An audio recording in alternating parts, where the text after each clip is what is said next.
Imana ishimwe. Reka rero buri muntu wese uduteze amatwi mubwire ngo umwaka mushya muhire, kandi ibiganza byiza by'Imana bibane namwe nk'uko urukundo rwa Kristo rungana kuri twe. Amen. Reka dusome ijambo ry'Imana. Ni ubutumwa bwiza bwanditswe na Luka, ni igice cyaho cya mbere. Ubutumwa bwiza bwa Yesu Kristo bwanditswe na Luka, igice cyaho cya mbere. Turasoma umurongo waho wa 37, ariko tuhereye 35 ndumva ntacyo byaba bitwaye. Luka igice cya mbere, haravuze ngo marayika aramusubiza ati, umwuka wera azakuzaho n'imbaraga z'isumba byose zizagukingiriza, nicyo kizatuma uwera uzavuka azitwa umwana w'Imana. Kandi dore mwene wanyu Elizabeth nawe afite inda y'umuhungu yo mu zabukuru, witwaga ingumba, none uku ni ukwezi kwa 6, kuko ari nta jambo Imana ivuga ngo rihere. Uwo murongo wa 37 nshaka ko tuwutindaho tuwuganiraho. Haravuze ngo kuko ari nta jambo Imana ivuga ngo rihere. 38, marayika aramubwira ati, dore ndi umuja w'umwami Imana. Mariya aramubwira ati, dore ndi umuja w'umwami Imana, bimbere ukuvuze. Nuko marayika amusigaho aragenda. Dusoreze ku murongo wa 45. Haravuze ngo kandi hahirwa uwizeye, kuko ibyo yabwiwe n'umwami Imana bizasohora. Amen. Mwakire neza iri jambo ku bwa Kristo Yesu. Intego cyangwa insanganyamatsiko iravuga ngo uyu ni umwanya wacu. Sinzi ko ndi bubwire undi muntu. Ntekereza ko n'undi muntu uhari abifata byigiri abigira ibye. Nituvuga ngo ni umwanya wawe, ubyakire gutyo, kuko akanwa kararema. Icyo twivugaho umwuka w'Imana uri muri twebwe uragiherekeza.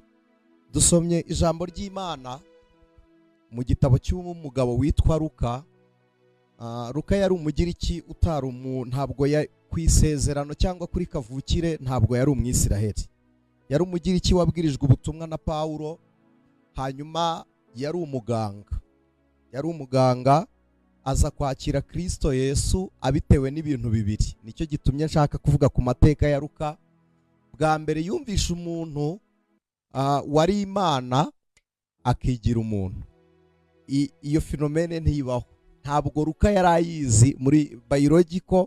Umuntu w'umwuka ntabwo byumvikana uburyo ajya mu muntu akavuka nta bushake bw'umugabo n'umugore.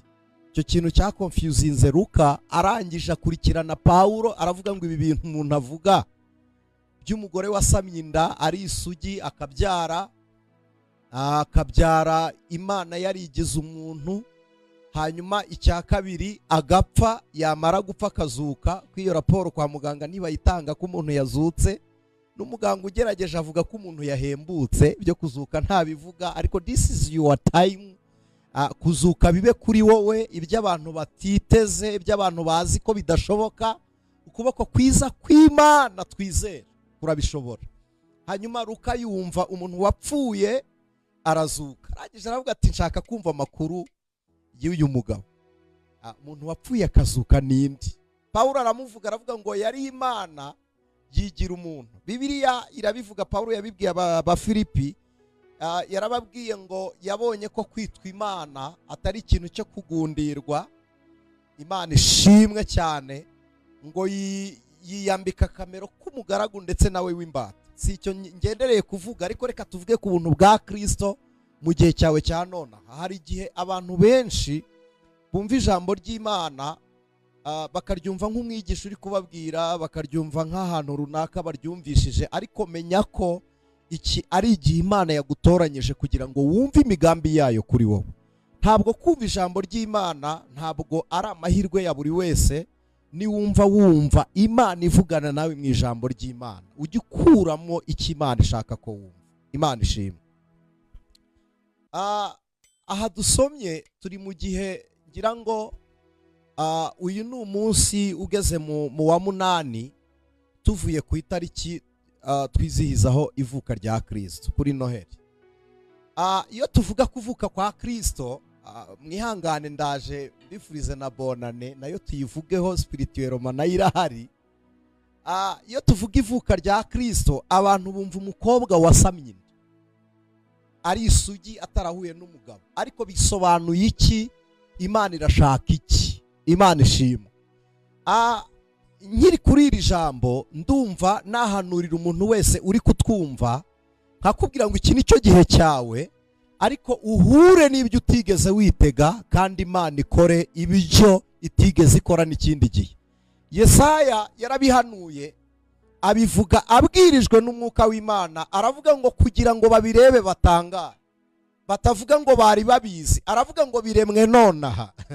Iyo tuvuga ngo biremwe nonaha, abantu bagira ngo ni abantu bakodesha babonye amazu. Nibyo Imana irabirema, ariko Yesaya yaravuze iki? Avuga ngo biremwe nonaha ni igitangaza cyari kibaye cy'umwari wari ugiye gusama atararyamanye n'umugabo. Nibwo byari bibayeho, Yesaya yarabirebye, aravuga ngo noneho kugira ngo babirebe batangare, babyitegereze, batazigera bavuga ngo hari n'ubundi twigeze kubibona. Undi Imana hari uburyo igikora ibintu bitigeze bibaho no mu buzima bwacu, ikarema amashimwe tutigeze dutekereza. Ubu Imana ni igitangaza. Muri this is your time, Imana ishobora kurema ikintu mutigeze musenge. Imana ishobora gutuma havuga impundu mutigeze mutekereza, kuko mu migambi y'Imana harimo n'ibyo tutigeze tugambira. Twebwe iyo dusaba ibingana nuko dutekereza, ariko Imana iyo ikora ibingana n'ibyo ishoboye gukora. Watekereza ngo ni iki cyananira Imana? Ni iki Imana itashobora gukora? Yesaya aravuga ngo ndimo ndamwitegereza, nubwo atari ubu, ariko ntabwo andi kure, ari hafi. Yarebaga Kristo Yesu. Nimusoma igitabo cy'Itangiriro, Imana yigeze yarakarira ubwoko umuntu uwo ari we wese, irakarira umuntu, iravuga ngo ibifite umubiri byose ngiye kubirimbura. Uwo ni wo munsi Imana yacanye umubano n'umuntu w'umubiri. Iravuga ngo simukeneye, sinkeneye umuntu, ndamurimbura. Murabizi yatanze umwuzure urimbura abantu, simpatinda. Sodomu na Gomora umuriro uragenda uratwika. Imana yanga umuntu, igambiriye kongera kurokora umuntu, imushyiramo umwuka kugira ngo ubuyobozi bw'Imana buboneke mu isi Imana yaremye. Ikajya yohereza umwuka agahanga ku bantu, umuntu agahangwaho n'umwuka, agahanura, ibona ntibizarangira, bityo itoranya umuryango umwe wo kwa Gadi, niho ba Eliya bavuka, ikuramwe abahanuzi bagenda bavuga iby'Imana ivuze. Hari igihe Imana yabayeho ikoresha umuryango umwe w'abahanuzi bava mu muryango umwe. Indi miryango ihejwe, nta muryango wumva ijwi ry'Imana, ahubwo baryumvira mu kanwa k'umuhanuzi. Umuhanuzi akaba ari direct ku Mana, umutambyi agakurikira direct ku muhanuzi, hanyuma abacamanza n'abami bagakurikira ku nshuro ya gatatu. Noneho Imana igambirira ko hazaza n'umuryango w'abatambyi, ishyiraho Abalewi.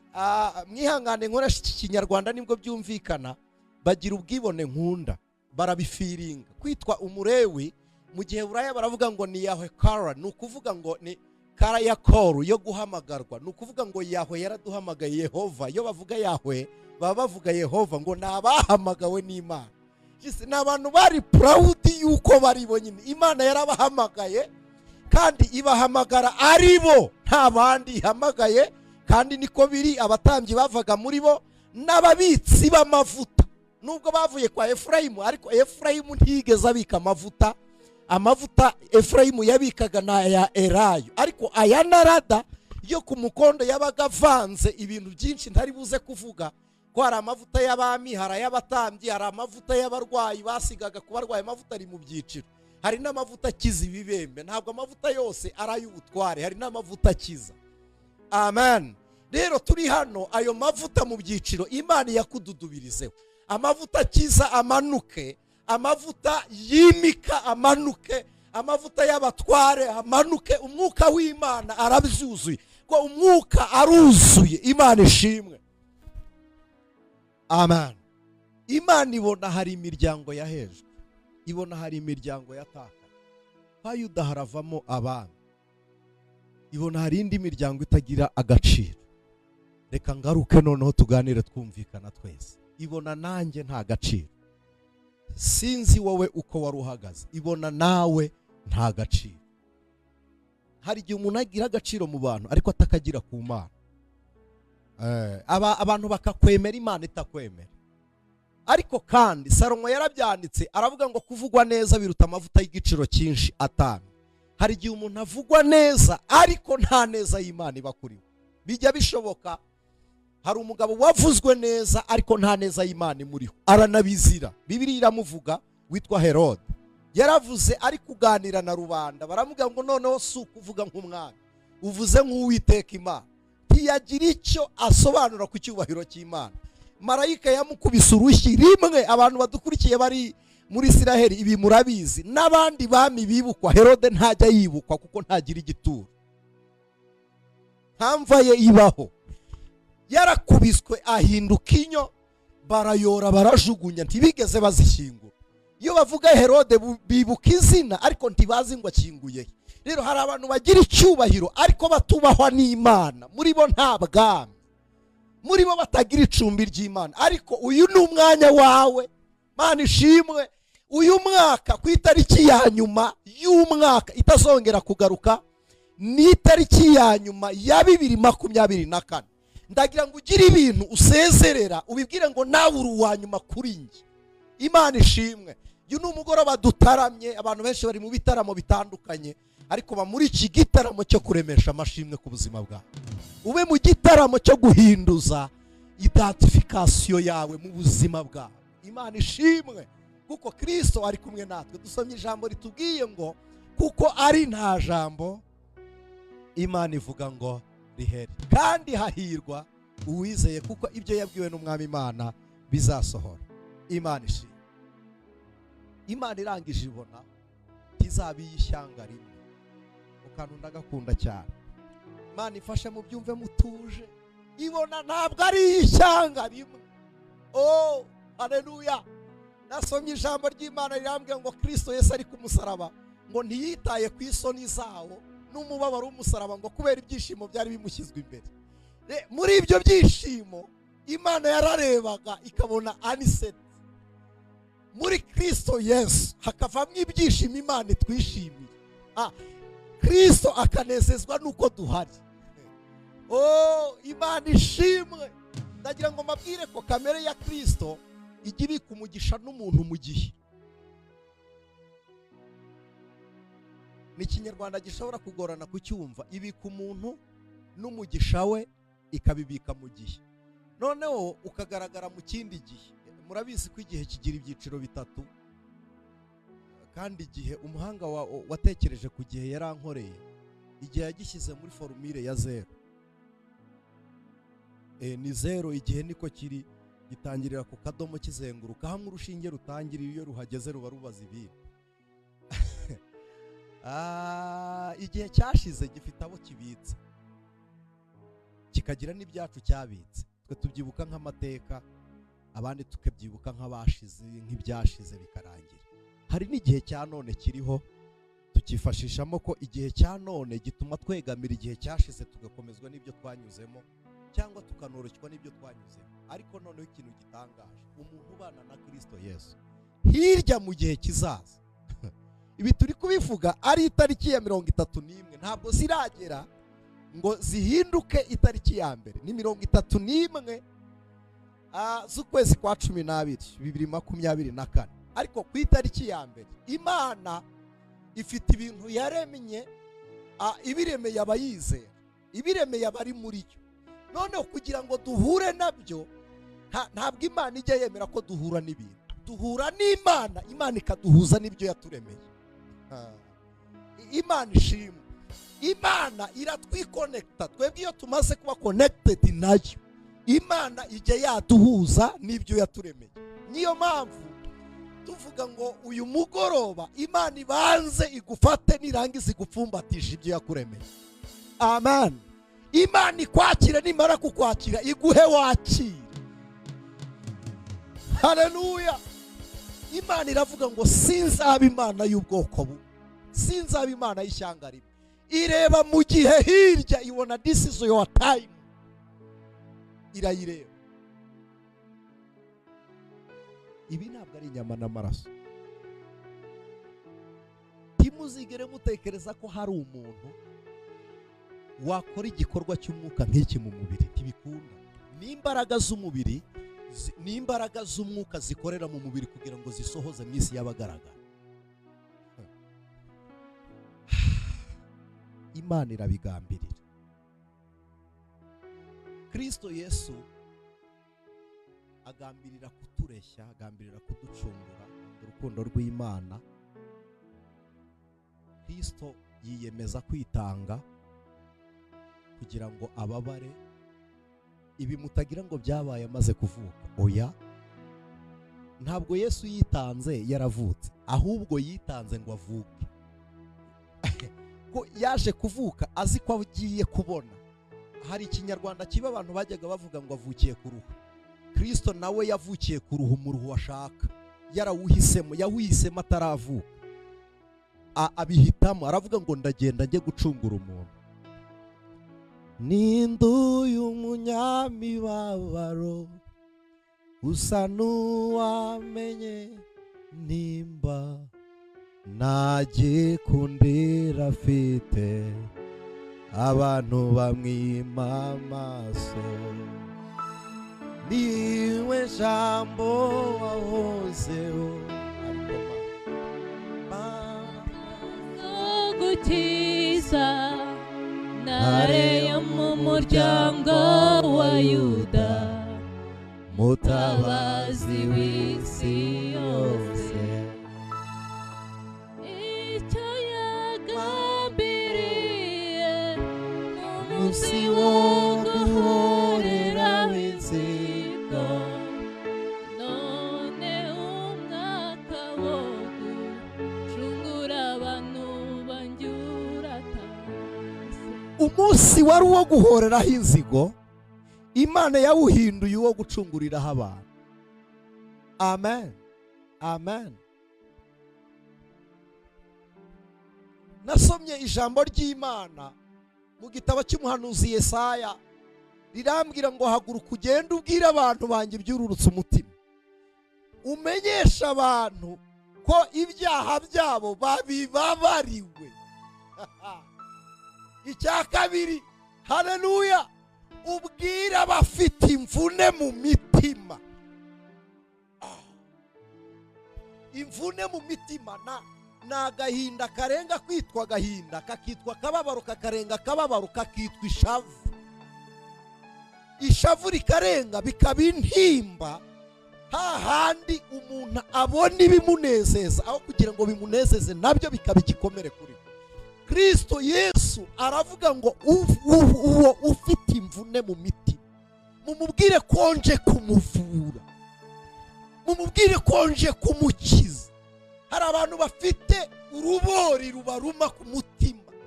Nivuga ngo ni igisongo kibinjirira, hari igisongo cy'amateka, hari igisongo cya situwasiyo runaka.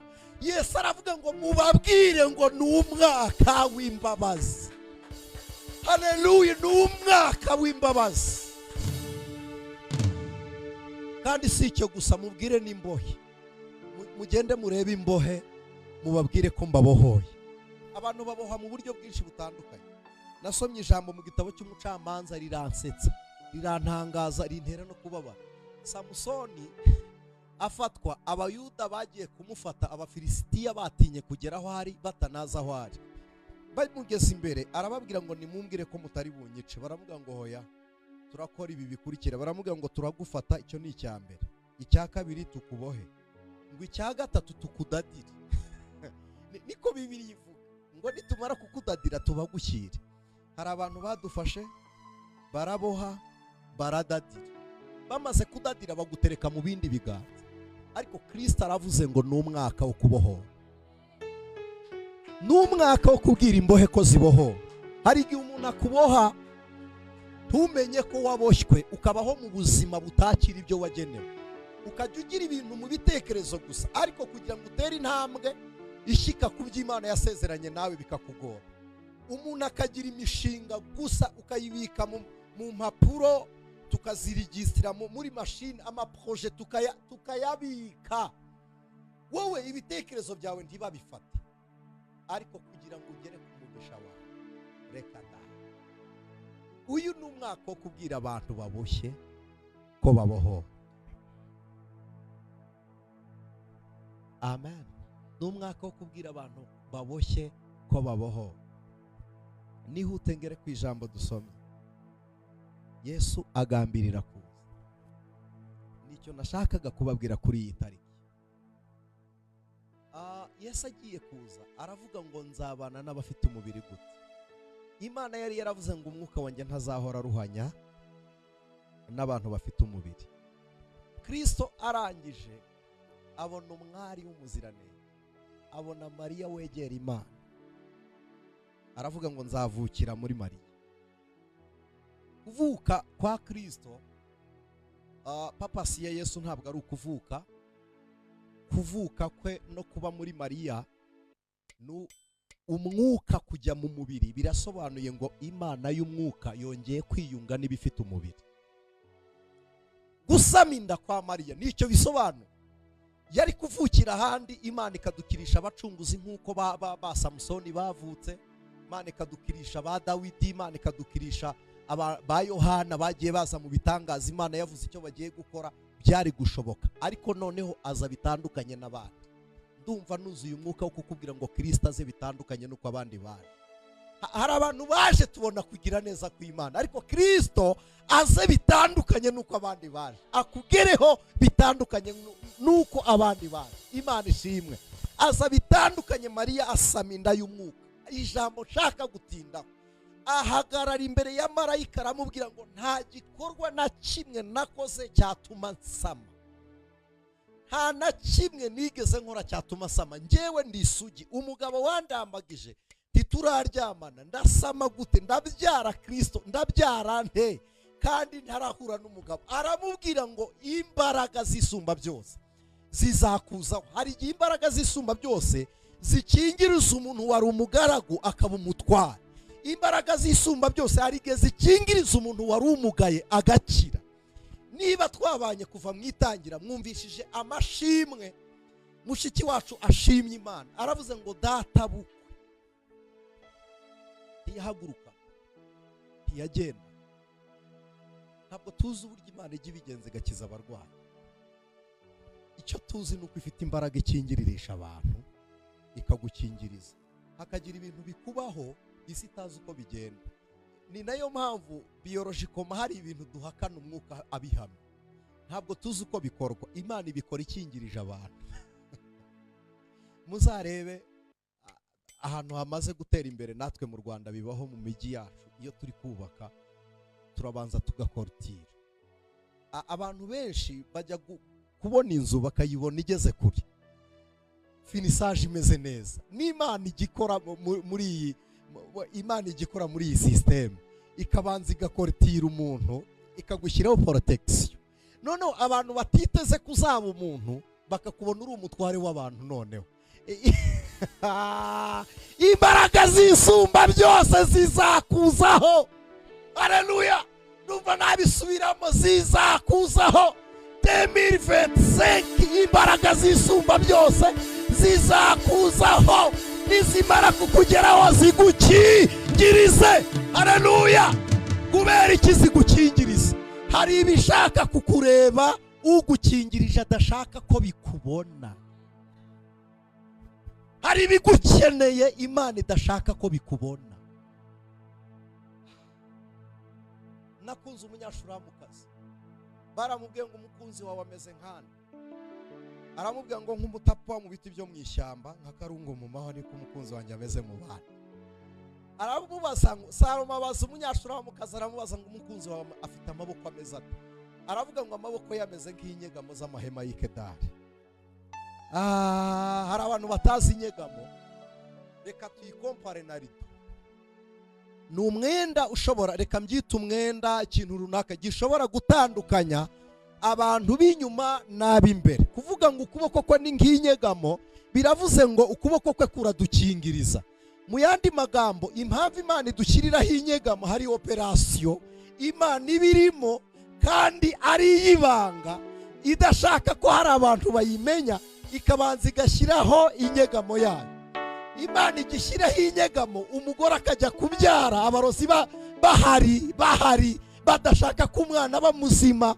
Imana ishyiraho inyegamo, abanyamagambo bahagurutse, intambara n'amacumu acanye byose babiteguye, n'ibikoresho by'intambara bihari, Imana igashyiraho inyegamo. Noneho ababisha bacu bakaducungira inyuma y'ubwihisho bw'Imana.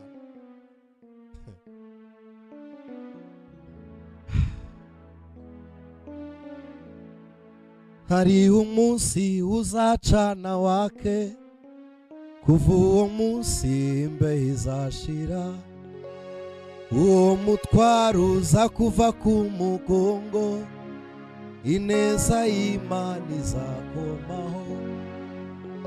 Bose babireba Imana mu mugisha yaririmbye neza. Hari igihe umuntu acana umuriro ukaka, kugira ngo umuriro wake abantu bacaniye mu mbeho, murabizi, ufata ikibiriti ugakingiriza umuyaga, ugakingiriza. Imana ikingiriza umuriro wawe watse. Imana ikingirize umuriro wawe 2024 ucane wake. Amen.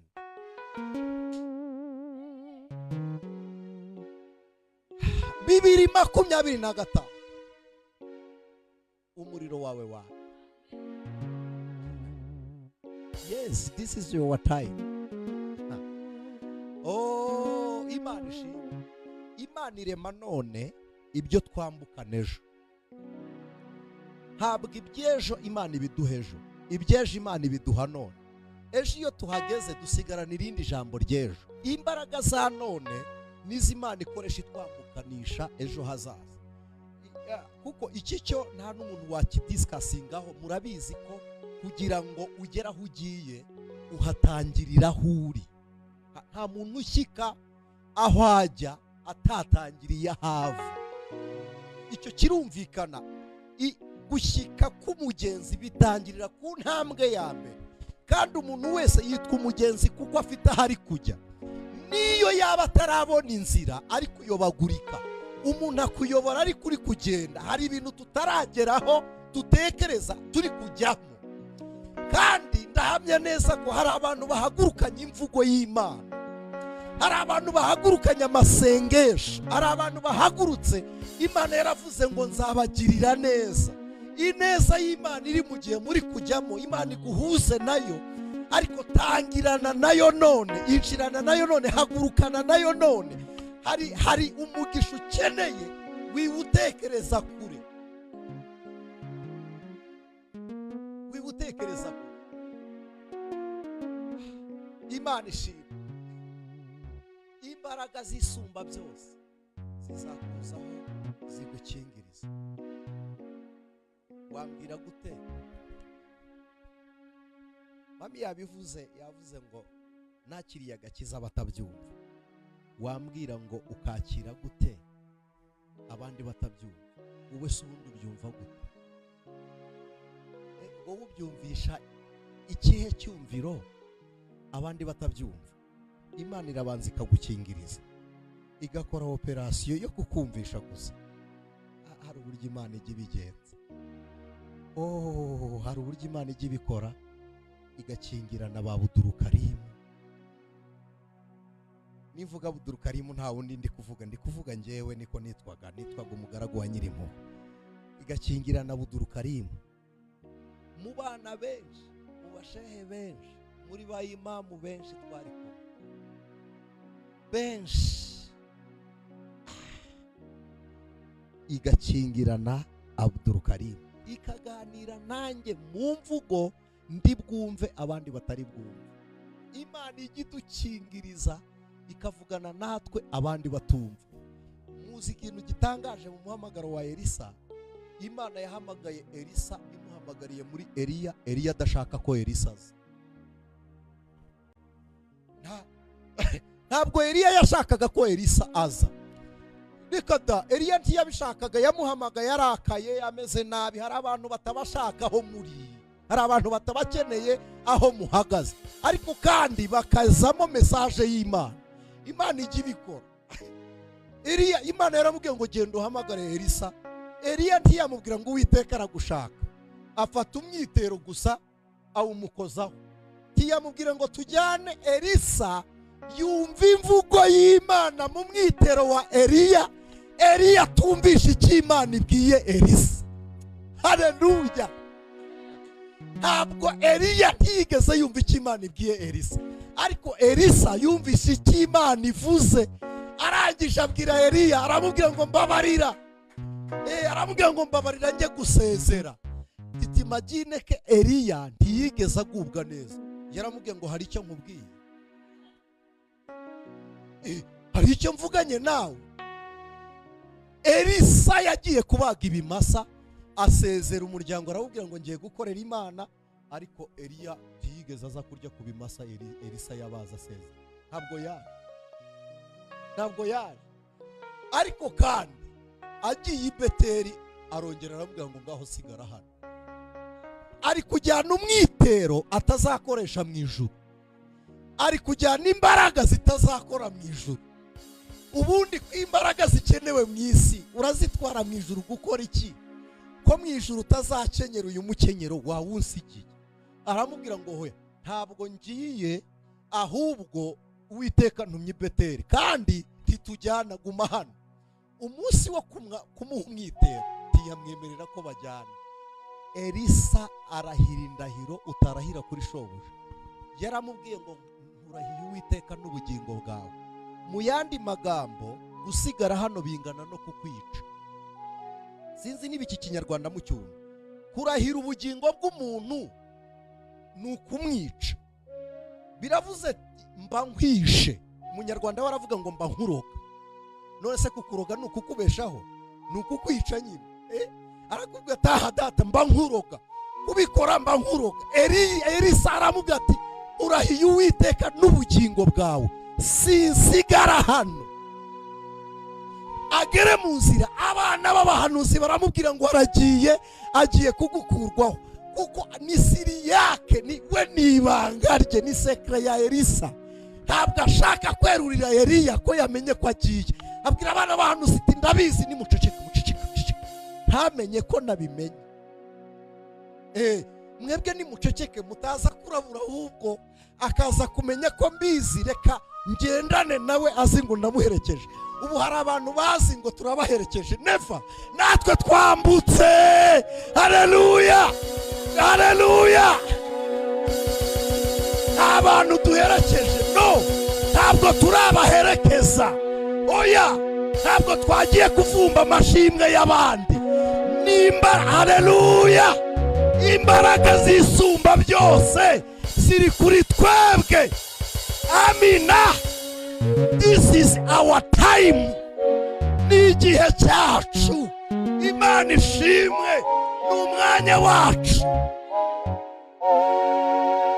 Reka da, abakubonye inyuma yabo ntibagire ngo ni intambwe ugeze mu yabo. No, ni umwitero n'ibanga dufitanye na Kristo.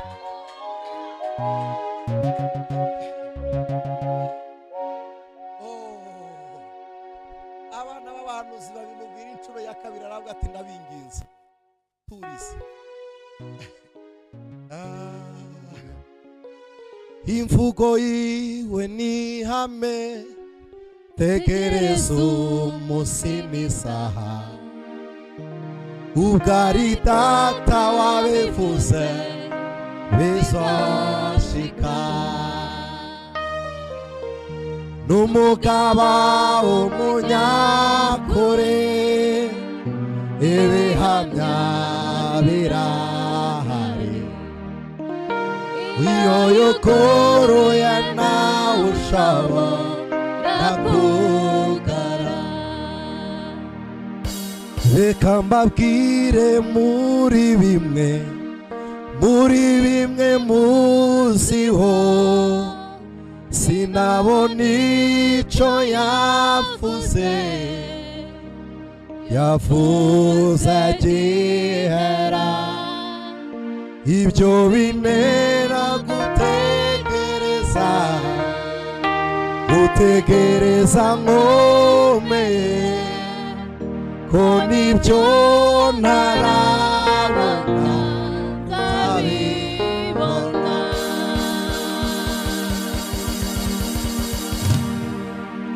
Ubwo ari data wabivuze, ubwo ari we wabivuze, ubwo ari we wabivuze bizashika. Elisa aravuga ati uwampamagaye hari imbaraga yangeneye, arazinyimira iki, aramukurikira. Uyu mwaka wa 2025 Imana iguhe kwiyemeza, iguhe gukomata, iguhe kurwana, iguhe kurwanira icyo warazwe, iguhe kurwanira icyo warazwe. Ntabwo nzi umuntu turi kuvugana, ariko kugira ngo unyagwe hari abantu barwanye, barwanira kukunyaga. Kugira ngo nawe unyage, rwana, rwana. Ndumva ibi biri kuzanwa n'umwuka w'Imana. Umugabo witwa Caleb yarazwe n'Uwiteka, Imana iramubwira ngo nguhaye gakondo, ivugira mu kanwa k'umugaragu wayo Mose. Umwami Joshua amaze kwima ingoma, umucamanza Joshua yimye ari umwami, ari umutware, aramunyaga, aramwirengagiza. Iyo tubigisha tubivuga mu kinyabupfura ngo aramwibagirwa. Never. Nta muntu ujya wibagirwa umuntu batabaranye ku rugamba, ntibishoboka, ntabwo bikunda. Imana ishimwe. Munyumve bene data, nta muntu wakibagirwa umuntu babanye ku rugamba, ntibishoboka, ntabwo bishoboka. Yaramwirengagije. Mu kinyabupfura turavuga ngo aramwibagirwa, ariko ubwo ari kumwirengagiza biri gutera uburushyi Caleb. Caleb ararushye, ari mu buretwa. Joshua araganje, nta kibazo afite, arangije aramwibagirwa. Caleb yitekerezaho rimwe, kabiri, gatatu, yitekerezaho kane, ndetse inshuro nyinshi. Kwitekerezaho ntibyari bihagije, yafashe icyemezo. Amen. Yafashe icyemezo. Uyu mwaka wa 2025 uwinjirane mu icyemezo, uwinjirane mu icyemezo. Intambwe yawe mu ntego, wigenda nk'umuherekeza, no, genda nk'umuntu ufite aho uri kujya. Caleb afata icyemezo, arabyuka, aravuga ngo ngiye kwa Joshua. Niba atanyibuka ndamwisobanurira, ndamwiyibutsa. Hari ibintu bisa n'ibyakwirengagije, ongera wigaragaza imbere yabyo. Hari amasezerano ameze nk'aho atari ayawe, hari ibisubizo bikunyuraho nk'aho atari ibyawe. Anga igaragambye, ongera oya, teza akavuyo mu bubiko bwabyo. Imana ishimwe. Komata, turi abarwanyi, niko ijambo ry'Imana rivuga. Niba ijambo ry'Imana ritubwira ngo mwambare intwaro zose z'Imana, nizo gukora iki? Ni ukurwana. Caleb amugeze imbere, aramubwira ngo nitwa Caleb. Aramubwira ngo njye nawe dusangiye ibigo. Uzi ko hari igihe umuntu akwibagirwa akagira ngo Imana niwe yaciriyeho agakato ko kugirirwa neza. Caleb yaraje aza imbere ya Joshua, aramubwira ngo njye nawe dusangiye amateka. Imana yawe niyo yanjye. Aravuga ngo wibuke turi Kiriyataruba, twari Kadeshi Baruneyi. Aramubwira ngo turi Kadeshi. Imana yavugiye mu mugaragu wayo Mose, ivuga ko igihugu nakandagiyemo ikimpaye, none maze kabiri ndari w'abandi, maze kabiri nta gakondo nabonye. Ngeze hafi kugira ngo dusoze nsenga. Aravuga ngo nta gakondo nabonye, njye nawe duherukana afite 40. ngarutse ngize 85, maze kuba mukuru ndashaje, mfite abana nzaraga. Aramubwira ngo ariko ntugire impungenge, Imana yavuze kuri gakondo yanjye ntabwo Kalebu ari we wasabye kurwana. No, Joshua yaramurebye aravuga ngo uyu muntu uje gusaba gakondo agiye kunaniza. Aravuga ngo ntayihari mu gihugu keretse aho tutimuye. Keretse aho tutimuye. Gakondo isigaye ituyemwe Abanaki. Hakurya aho bita Kireyataruba hari umugabo wahibarujeho hitwa Kireyataruba kuko hari mu isambu ya Ruba. Ni ikigabo bitaga Ruba. Bahita Kireyataruba kuko jise nyine yahiyandikishijeho. Aravuga ngo niho hasigaye tutahinduye. Kalebu aramubwira ngo mwami nyodaringa njyewe njye ku rugamba nta kibazo, uko natabaraga mbere n'ubu niko ngitabara. Aramubwira ngo imbaraga nari mfite cyagiye, n'uyu munsi nizo ngifite. Reka mpumurize umuntu wari uzi ngo yaracogoye. No, wowe ubwawe ntabwo si ugucogora keretse utizera, kuko umwami twizera imbaraga yakoreshaga cyagiye ntabwo zirananirwa n'uyu munsi. Nizo mbaraga, imbaraga Imana yarereshaga imfubyi zigakura nizo mbaraga ifite. Imbaraga Imana yarereshaga abapfakazi nizigira. Imbaraga yakoresherezaga abadafite shinge na rugero nizifite. Haleluya! Umuntu yacogora, ariko iyo twizera, iyo dukorera, iyo turaye imbere, iyo turi kuvugira, iyo twizera Imana yaduhamagara, ntabwo yigeze icogora. Amen. Ntabwo yigeze icogora. Imana ntiyigeze ihinduka. Uyu niwo mwanya wawe, ni igihe cyawe. Amen. Imana ntiyigeze inanirwa. Imana ishimwe. Muririmbyi yaravuze ngo ntigisaza ngo yitwaza akabando. Imana ntipfa, ntabwo itorwa ngo ishyirweho n'amatora ngo manda irangire, niko Gerardine yaririmbye. Imana ntirahinduka. Komera, komera, komera. Iyo wizera niyo, haleluya, ibonerwa muri Kristo Yesu. Niyo Mana yawe. Iki nicyo gihe cyawe, iki nicyo gihe cyawe, iki nicyo gihe cyawe. Ni igihe cyo kugira ngo wakire umugisha warazwe. Ni igihe cyo kugira ngo ufate ibiri mu masezerano. Ni igihe cyo kugira ngo ubikuze ibiri mu gihe. Ni igihe cyo kugira ngo wambukane n'Imana. Ni igihe cyo kugira ngo ugendere ku mbaraga zisumba byose. Iki nicyo gihe cyawe. This is your time.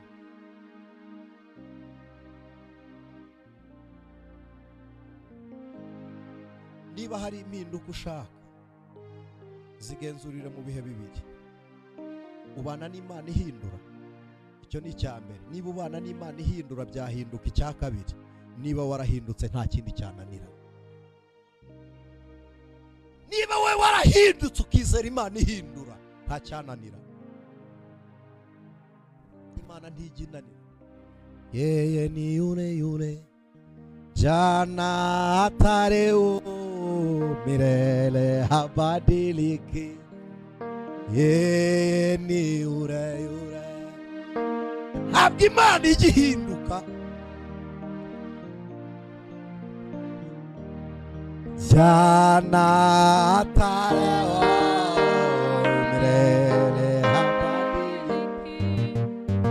Mungu ni yule yule.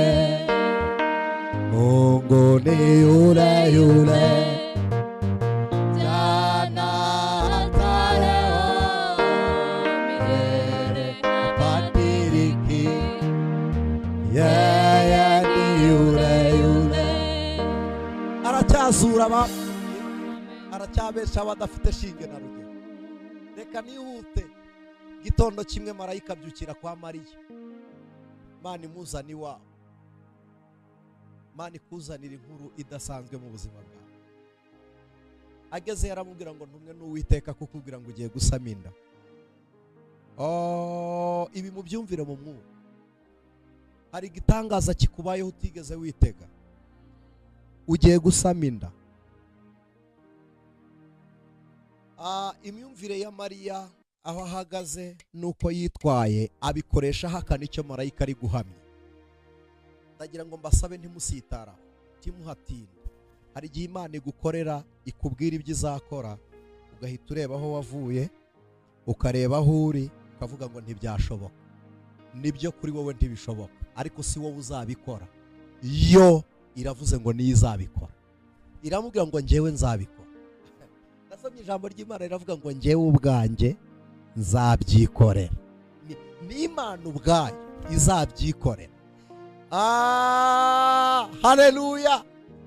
Hari igihe twigeze twasengana n'umwana w'umukobwa yari afite ikibazo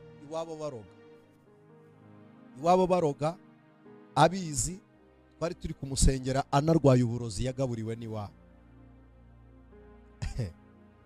Imana irangije iraza iramubwira ngo ngiye kugukoreshereza ubukwe kandi umugabo natungishije. Imana igira abantu yatungishije. Ifite abantu iterura ibyo ifite ikababwira ngo nimube mumfashije mutunge, ikabaha impamba y'urugendo, ikavuga iti ibi birangana n'urugendo musigaye. Imana irabafite. Imana iravuga ngo nguhaye umugabo natungishije kandi kabiri nahinduye.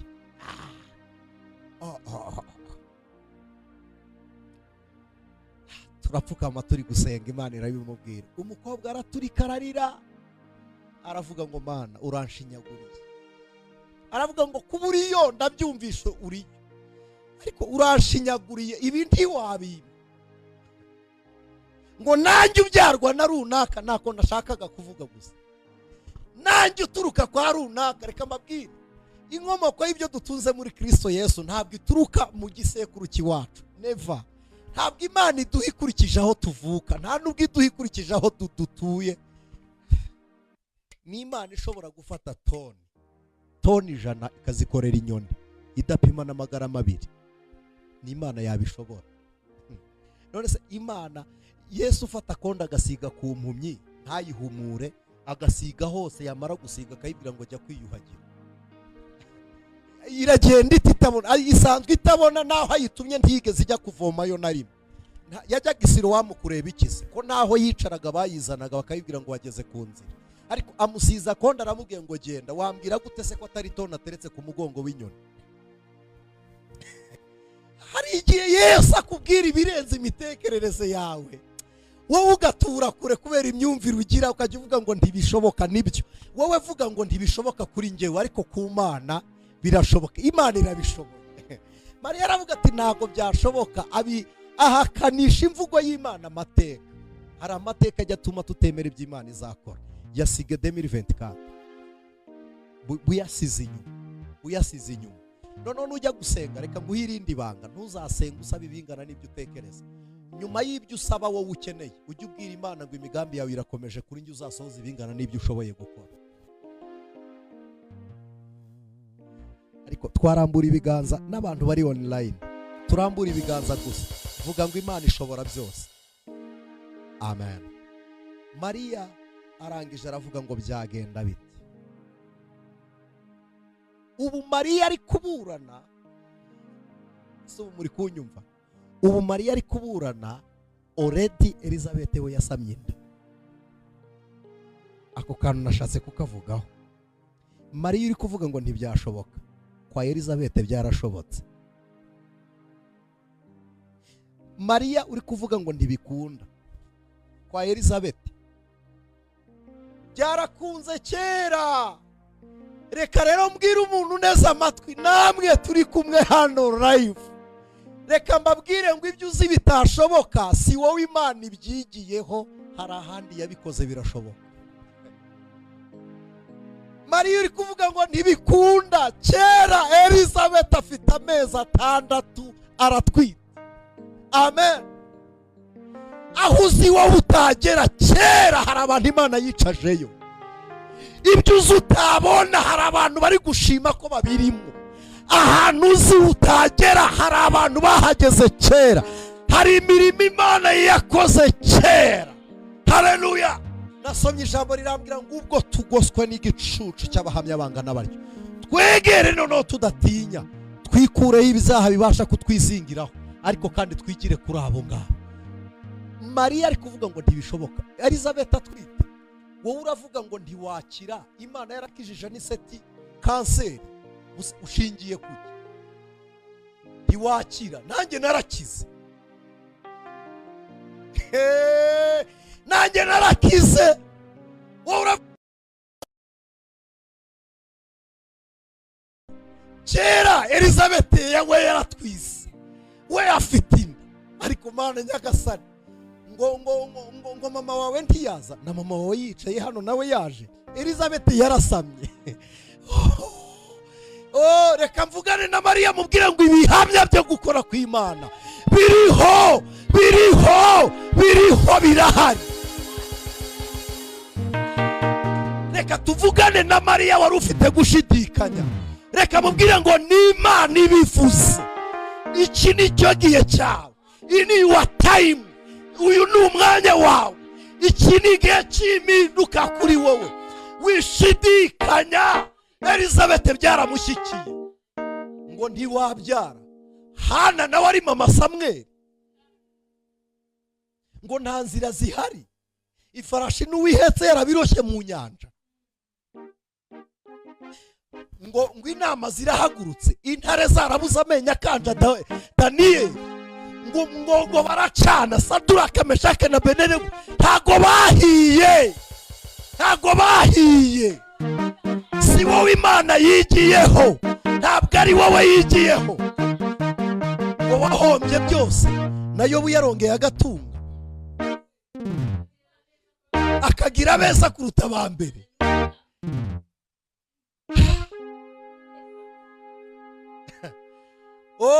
Ndagira ngo wiyegereze ibi bintu dusenga.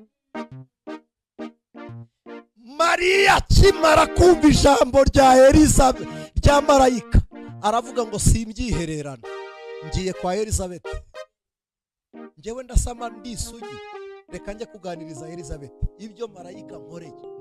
Abyuka mu gitondo, Bibiliya iravuga ngo ajya mu rukiga, ubwo n'ubundi ni kwivuga ngo ni igihugu cy'imisozi miremire. Arazamuka aratambika nk'uwava i Kigali akajya mu majyaruguru, agiye kureba Elizabeth ngo amubwire ibibaye. Agezeyo, Elizabeth n'urukumbuzi rwinshi ahobera Mariya. Hari umubyeyi wamuhobeye neza, numva biranyuze, Imana imuhe umugisha. Biraryoha. Ahobera Mariya, amuhobeye ataramubwira ibyo marayika yamubwiye. Bibiliya iravuga ngo abana barasimbuka mu nda. Dore igitangaza ko Elizabeth agize amezi 6 atwite, Mariya wasamye iryo joro umwana asimbuka ate? We bigenda bite? Ndagira ngo nkubwire ko nawe Imana ivuganye nawe uyu mwanya nonaha, isezerano ryawe rirakuze, rirashyitse. Ntabwo bigusaba gutegereza imyaka. Mu nda ya Mariya uw'ijoro rimwe yarasimbutse. Amen. Birakoreka, wibitegereza kera, bifate nonaha. Amuhobeye ngo abana barasimbuka mu nda. Elizabeth yumvura amaso atuje, aramubwira ngo urahirwa mu bagore bose, urahiriwe Mariya we. Elizabeth abura uko abigenza, aravuga ngo ndabyifata mu nda, ko mpiriwe ku Uwiteka nyina w'umwami wanjye angendereye. Mbabarira undebera umuntu wasamye inda y'ijoro rimwe, n'umuntu umaze amezi 6 aratwita inda, n'inkuru iragaragara, ariko uw'ijoro rimwe yiswe nyina w'umwami. Imana ni igitangaza. Bene data, usubizwa none ukagira inshuti, ukagira ngo mwari musanzwe muziranye nazo. Imana igusiga none, ntibisaba ngo ushyiremo iminsi myinshi. Theo yaravuze, Theo yararirimbye, aravuga ngo ibikwigisha rimwe ugahita ubimenya. Aravuga ngo wavuga igifaransa, icyongereza kikaza. Ni ibintu biri automatikoma, ntabwo bisaba gutinda. Uricara ugahita wumva nawe uri umubosi, ukumva wicaye neza. Wagenda ugahita wumva nawe uri kugenda nk'umuntu uhagaze neza. Wajya gushaka ikibanza nawe ukumva uragishaka mu bandi bana. Washaka inzu wubaka nawe ukumva nawe ukeneye izigezweho. Washaka kujya guhaha nawe ukisanga mu isoko rizima. Wakenera umwambaro ukumva urashaka umutayeri ubishoboye. Ntabwo bisaba gutinda, ntabwo bisaba iminsi. Wabyara umwana nawe ukabona umwana muzima yajya kwiga nawe ukabona ni ishuri risobanutse. Ntabwo bitinda, Mariya yasamye iryo joro ageze kwa Elizabeth umwana arisimbiza. Ntabwo bisaba ngo ube waragiye kizabonwa na Samatare. Twarakoze kugerayo, ariko nutarahagera uvuganye nayo, Imana ikoranye nawe iby'ubutwari. Imana ishimwe.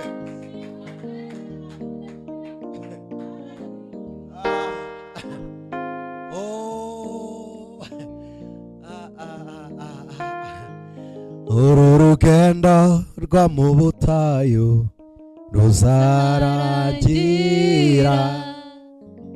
igihe cyo gutungwa n'amano kizarangira. Zinjira muri Kanani yanjye maze nduhuke,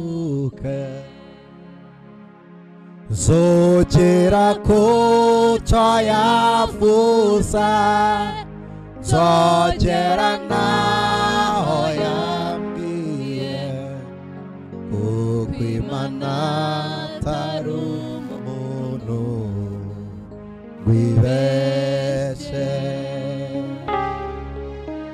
Iyo ivuze biraba, yategeka bigakomera,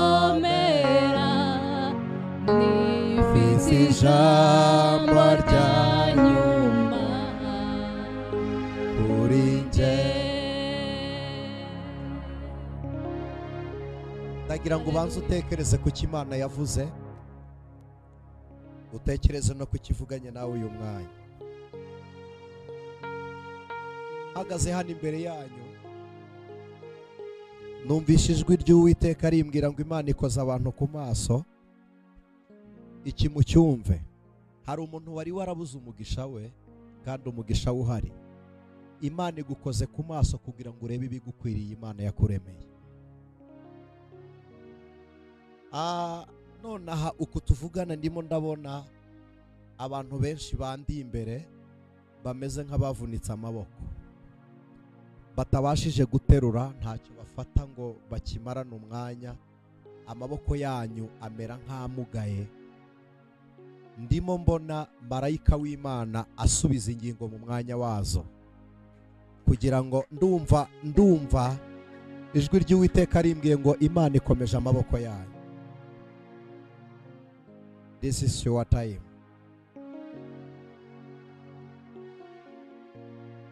Witegereza, ni nona. This moment, not ejo, ntago ari ejo. Uyu mwanya now. Ndimo ndabona abantu bari bafite inzira imwe gusa, nayo imeze nko kuzenguruka roundabout, ni rompwe bazengurukaga. Ndimo numva Imana ivuganye nanjye ngo nimabwire ngo Imana ishyizeho icyerekezo. Haleluya! Imana irebye icyerekezo. Uku tuvugana hari abantu bahindukijwe n'Imana, hari abantu bari kujya mu cyerekezo cy'ubuyobe.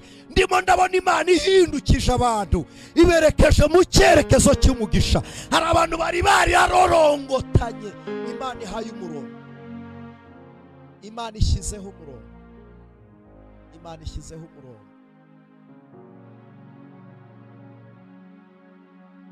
Imana ishyizeho umurongo. Ndimo ndabona ikibaya cyuzuyemo ingingo zitandukanye. Ndimo ndabona ikibaya kirimo amagufwa y'imigongo, amagufwa y'ibirenge. Ndimo ndumva Imana imbwira ngo ihinduriye abantu ingingo. Hari abantu bagiye kuba bazima, Imana igiye kurepara abantu.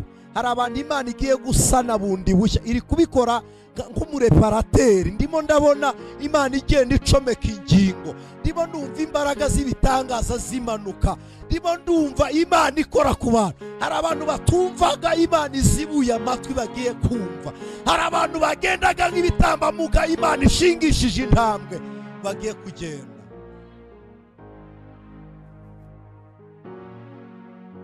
Hari abantu Imana ikuye ku gisasiro cy'uburwayi cy'igihe kirekire. imbaraga zisumba byose zamanutse, imbaraga zisumba byose zamanutse, imbaraga zisumba byose zamanutse. Na Mariya wasamye iri joro, n'umuntu twumvishije nonaha, n'umuntu uje nonaha, n'umuntu ukijijwe vuba, n'umuntu wizeye none, isezerano ryawe ringanye n'andi masezerano asanzwe mu bana. Imana ni imwe, itabara ni imwe, isubiza ni imwe. Elizabeth aravuga ngo ndahiriwe. Dusorezaho, ndahiriwe. Aravuga ngo ndahiriwe. Dushije abandi guhirwa kuko ngenderewe. Sinzi niba wabyatura ukavuga ngo nanjye ndahiriwe. Mwaka wa 2025 vuga ko nawe uri umunyamahirwe.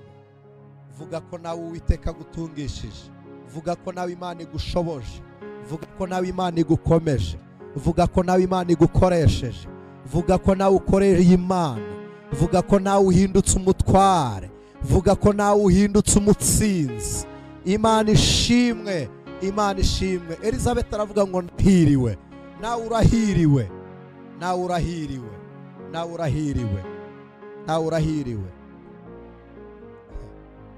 nawe urahiriwe, nawe urahiriwe.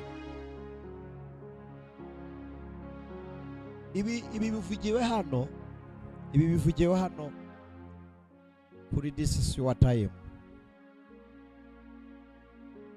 Hari ibiterane binini Imana izategurira kugira ngo ijenjagure imitima y'abantu batemera. Imana ibitegure ikoreremo ibitangaza. Imana ikoreremo ibitangaza. Ndi kubibona byagutse binini, ndi kubireba binini, ndi kubireba binini. Ndumva iri jwi ntabwo ndamenya igisobanuro cyaryo, ariko ndumva okay, Imana ishimwe. Ndumva Imana imbwiye ngo iguhaye inyanja nini kugira ngo urobe amafi abeho.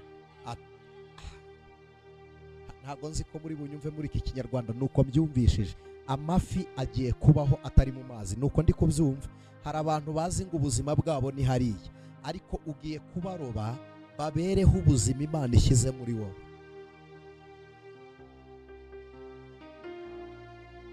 Hari abantu bagiye kubaho mu buryo bw'ibitangaza biturutse mu maboko y'Imana mu buzima bwawe.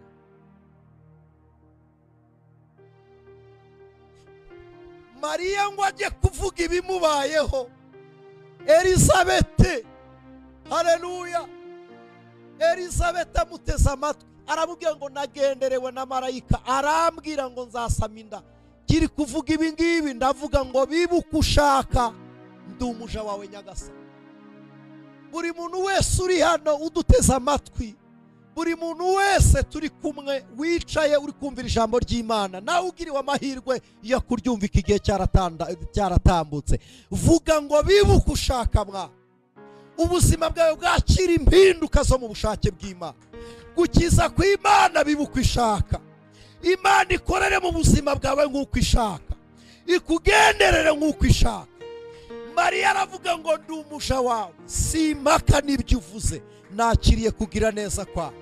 Elizabeth ngo amwumve, aramubwira ngo hahirwa uwizeye. Ibyo yabwiwe n'Umwami Imana bizasohora. Aramubwira ngo kandi ibi birabaye kuko ari nta jambo Imana ivuga, kuko ari nta jambo Imana ivuga ngo rihere, kuko ari nta jambo Imana ivuga ngo rihere. Niba ngibi bivuze bukeye bisohora.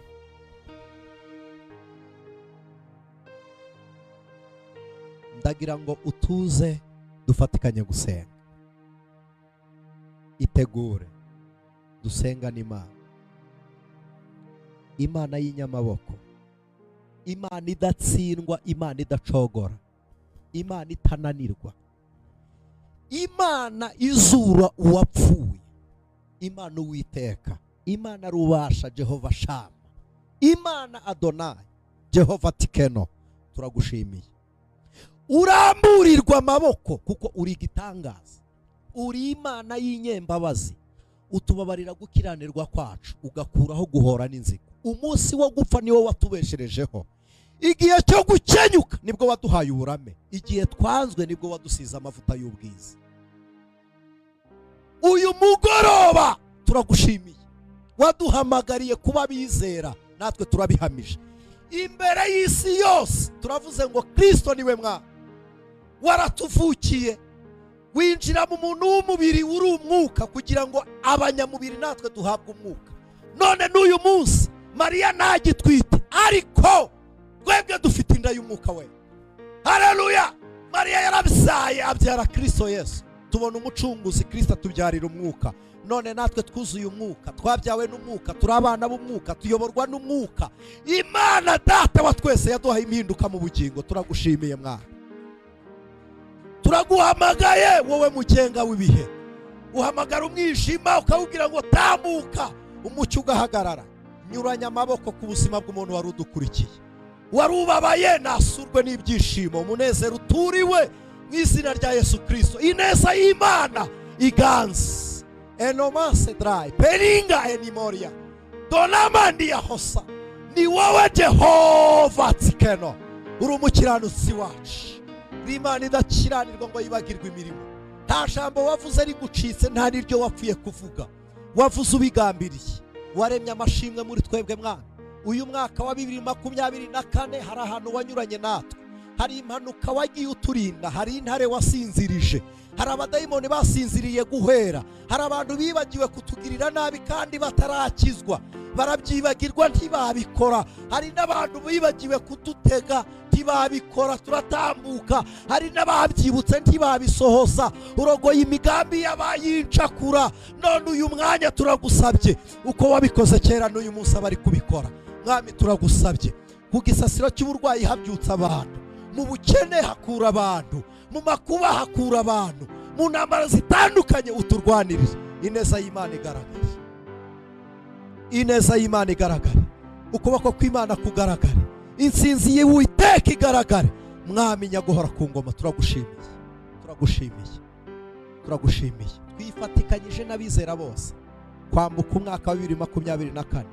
Turavuze ngo muri 2025 duhagaze mu cyanya cy'Uwiteka. Turavuze ngo tuvomye kw'iriba rimara inyota, isoko twahahiraho ibitunyura niryo tugezeho. Mwami nyaguhora ku ngoma, ibiganza byatugabira bari byo duhuza nabyo, akanwa katuvuga neza bari kuzemera amaso yako kutureba.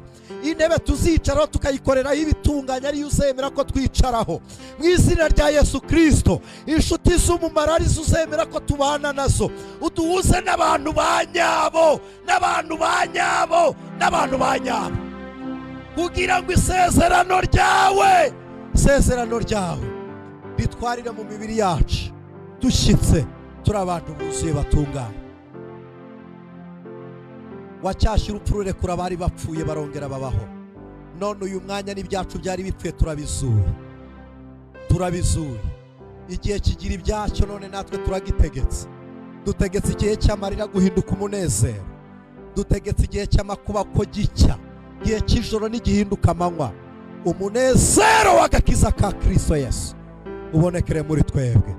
Turagushimiye Jehova Shama, turagushimiye Elohim, turagushimiye Adonai. Izina ryawe nirihimbazwe, ku bwawe Kristo Yesu dusenze twizeye.